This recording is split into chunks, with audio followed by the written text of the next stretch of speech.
Paolo Avellino, gumastos ng milyon para kay Kim Chiu, pero isang salita lang ang nagpakalito sa lahat. Kung bago ka lang sa channel na ito, huwag kalimutang mag-like, share, comment, and subscribe.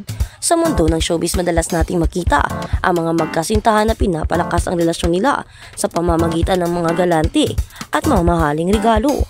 Ngunit ang kwento ng magkasintahang si Paolo Avellino at si Kim Chiu ay nagbigay ng ibang pananaw sa kahulugan ng tunay na pag-ibig at kung paano ang simpleng salita ay maaaring baguhin ang lahat ng kanilang pinagsamahan. Minsan ang mga pagmamahal at pinapakita sa pamamagitan ng material na bagay ay hindi laging nasusukat sa halaga ng pera, kundi sa tunay na halaga ng relasyon at respeto.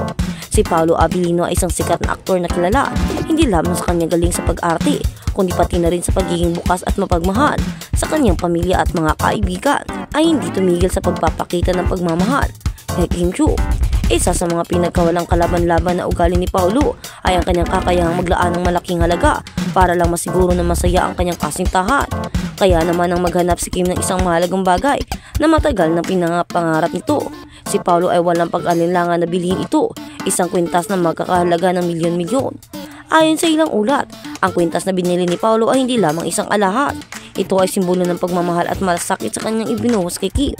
Nais ni Paolo na ipakita ang kanyang dedikasyon, ang pagiging seryoso sa kanilang relasyon. Ang isang necklace na ito ay isang necklace na parang pambihira kung tingnan. Hindi ito perlas ang nakalagay, isa itong simpleng design at hindi mo aakalain na milyon-milyon ang magiging halaga nito dahil sa napaka-simpleng disenyo lang nito. Pero ang materyales na ginamit pala ay napakamahal, kaya naman umabot sa milyon-milyon ang price nito. Marami rin ang nag-iisip at nagtataka kung bakit handa si Paolo Avellino na gumastos na ganito katmahal at handang magbigay kahit na napakamahal nito. Ano nga ba ang totoong relasyon ni na Paolo Avellino at Kim Chiu?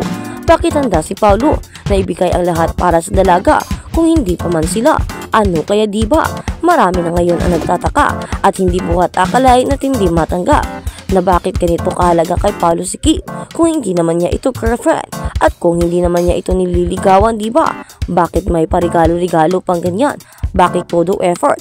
Kung kaibigan lang naman ang gusto, diba? Kailangan mo pa bang mag-effort para sa isang kaibigan ng ganoon kamahal?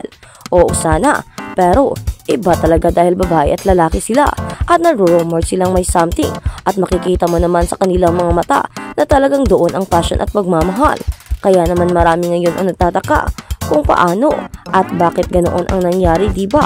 At sa kabilang banda, hot news Kim Chiu, pasabog ang bagong proyekto, handang bumida sa isang makakabagabag damdaming sci-fi film na hindi pa nakikita ng publiko. Sa mundo ng showbiz, bihira ang pagkakataon ng isang artista ay lumabas sa kanyang comfort zone upang tanggapin ang papel na tunay nakakaiba ng hamon. Kaya naman, parang iba naman talaga ang sci-fi fiction na ito. Parang na sabi na noon sa dati nating mga uploading videos, pero parang yun, iba ito. Iba itong sci-fi na video na sinasabi nito at solo lang si Kim, wala si Paolo.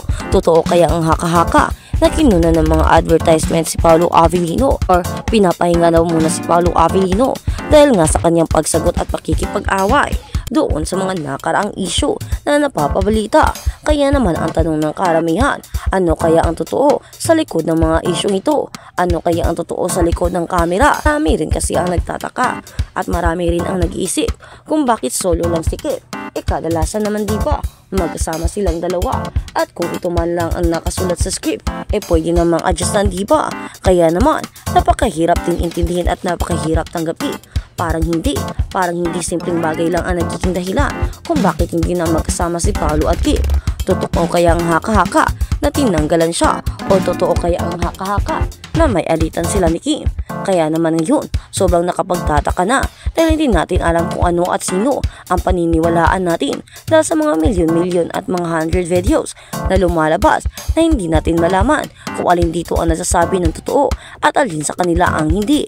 Kaya naman, ang makikita mo kasi parang wala lang para sa kanila ang mga nangyayari.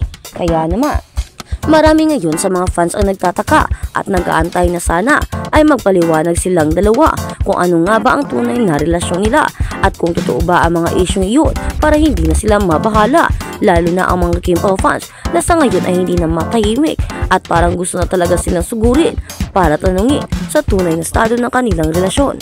Kaya naman, na nakapagtataka na ang lahat ay ganito. Sobrang sweet na nila at marami na nga ang naririnig, mga pagbibigay ng mga regalo at kung ano-ano pa. At ngayon naman, ay umalis na naman si Paolo sa eksena ni Kim Chiu.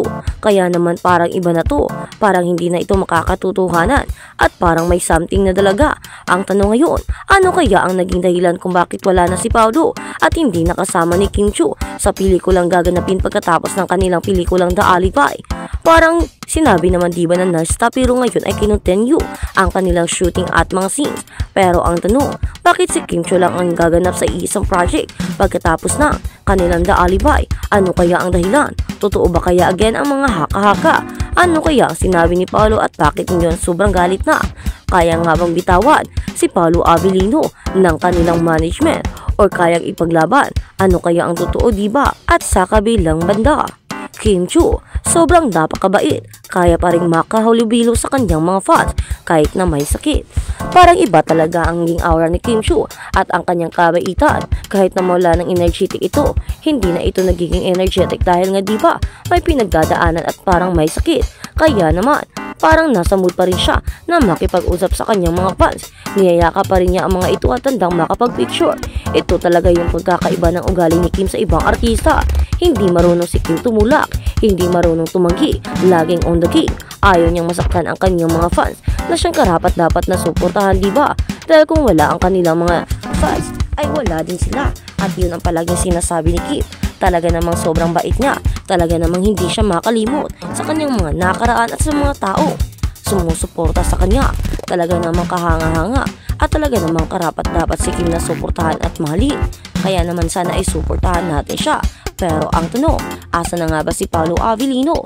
Bakit parang recently ay wala nang ganap sa kanilang dalawa at hindi na sila nakikita? Oo, nakikita si Kim sa Showtime, pero sa ngayon ay hindi na siya nakikita. I mean si Paolo Avellino, parang hindi na ito bumibisita at wala na ring rumors na naririnig na nagkikita ang dalawa.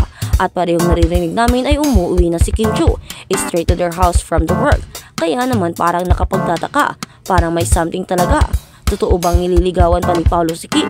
Or baka sila na nga at may something lang na pinag-aawayan or higit sa lahat? Baka nagkahiwalay ang dalawa? Or ano nga ba ang totoo? Parang iba na kasi yung mga atmosphere. Hindi rin natin masasabi kung ano ang totoo dahil wala namang pag-amin na ginagawa nilang dalawa. At ngayon nga recently, diba, may distance na nangyayari. Parang wala na sila sa isa't isa. Parang hinahayaan na nila. Or baka busy lang sila sa kanilang trabaho. Pero ang sabi ng mga cast doon sa The Alibi ay parang hindi na nag-uusap ang dalawa at parang nag-iiwasan. Kaya naman, ano kaya ang totoo? Bakit may mga ganoong pangyayaring nagaganap?